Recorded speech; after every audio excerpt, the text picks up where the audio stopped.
কবুতরের দাম সর্বোচ্চ আর কতই হতে পারে, হয়তো কয়েক লাখ টাকা। কিন্তু নিলামে কেনা এক কবুতরের দাম শুনলে বিশ্বাসও করতে পারবেন না, কারণ 2 বছর বয়সী এই কবুতর বিক্রি হয়েছে $19 লক্ষ। আর বেলজিয়ামের নিলামে সবাইকে পিছনে ফেলে এই কবুতরটি কিনে নিয়েছেন চীনের এক ধনবান ব্যক্তি। কবুতরটির নাম নিউ কিম। 2 বছর বয়সী স্ত্রী কবুতরটি সম্প্রতি বিক্রির জন্য নিলামে তোলা হয়েছিল।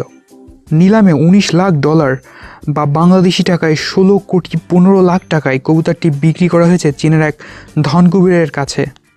নিউ কিম অবশ্য কোনো সাধারণ কবুতর নয়, এটি বিশেষ প্রজাতির রেসিং কবুতর। নিলামে বিক্রি হওয়ার পর এটি ছিল রেসিং কবুতর বিক্রির ক্ষেত্রে নতুন রেকর্ড। বিশেষ প্রজাতির এই কবুতরের কাজ হলো উড়াউড়ির প্রতিযোগিতায় অংশগ্রহণ করা। সাধারণত কবুতরগুলোকে 100 থেকে 1000 কিলোমিটার দূরত্বের কোনো স্থানে ছেড়ে দেওয়া হয়। সবচেয়ে আগে উড়ে যে বাড়ি পৌঁছাতে পারবে সেই কবুতরই বিজয়ী হবে, আর এই প্রতিযোগিতায় জয়ী মালিক পাবেন মোটা অঙ্কের অর্থ। এই রেকর্ডের দামে কবুতর বিক্রি আসলে অবিশ্বাস্য, কারণ এই কবুতরটি নারী।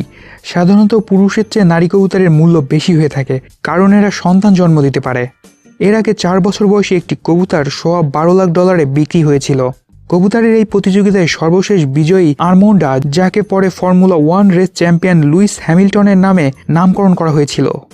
নিউ কিমে 2018 সালের বেশ কয়েকটি রেসে অংশগ্রহণ করে এবং বিজয়ী হয়। এরপর থেকে সে অবসরে আছে। অবসর জীবনে বেশ কিছু ছানার জন্ম দিয়েছে কবুতরটি। নিউ কিমের মালিক একটি বেলজিয়ান পরিবার। এই বিপুল পরিমাণ অর্থে কবুতরটি বিক্রি হয় রীতিমতো বিস্মিত হয়েছে সবাই। চীনের যে ধনাঢ্য ব্যক্তি কবুতরটি কিনেছেন তার শখ